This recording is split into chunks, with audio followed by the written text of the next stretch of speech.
Okay, hello, my name is Brad Bell. I am the William J. Conaty Professor of Strategic Human Resources here in the ILR School at Cornell. I also serve as the Academic Director of the Center for Advanced Human Resource Studies. It's my pleasure to welcome you to our Spring 2021 partner meeting, which will be focusing on driving and evolving the diversity, equity, and inclusion agenda.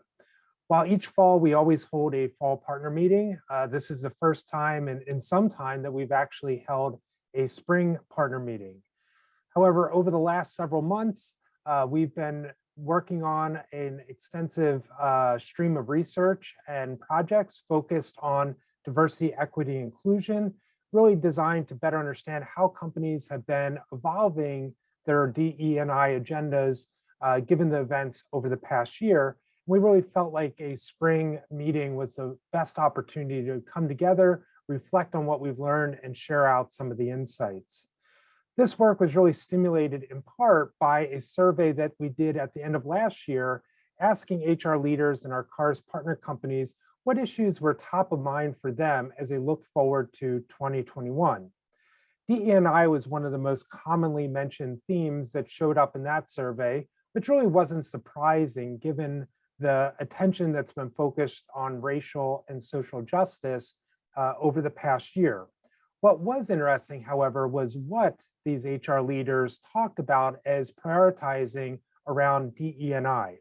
In part, they were certainly focused on building greater capability in this space so as to support employees and managers, but they were also focused on not just doing more, but also doing things differently.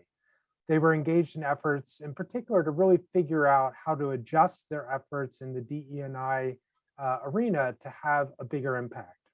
For example, a number of companies indicated that they're striving to do a better job of measuring exactly what's working well and maybe not working so well, so as to really figure out where to focus their investments to have the greatest impact.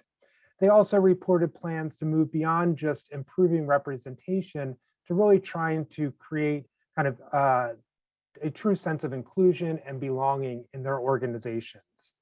Overall, what became clear from the survey was that companies are not just seeking to amplify, but also to evolve their DE&I agendas.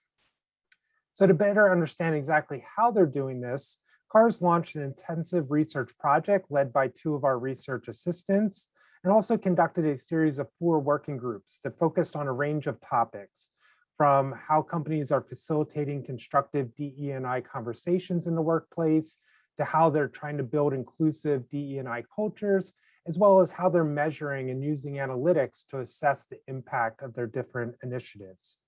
Over the next couple hours, our CAHRS faculty and research assistants will be sharing out a number of different insights that have emerged from this work.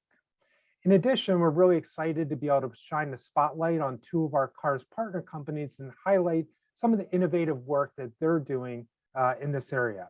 In particular, we have Yolanda Friend from Accenture and Sarah Bowen from Boeing, who will be talking about some of the innovative DE&I practices that they've been working on in their organizations. We really want today's sessions to be interactive, so we've built in time for Q&A after each of the different presentations. So I would encourage you as we go throughout today's program, please submit your questions as you have them. We'll be compiling them and then be using them to facilitate some discussion following each of the different segments.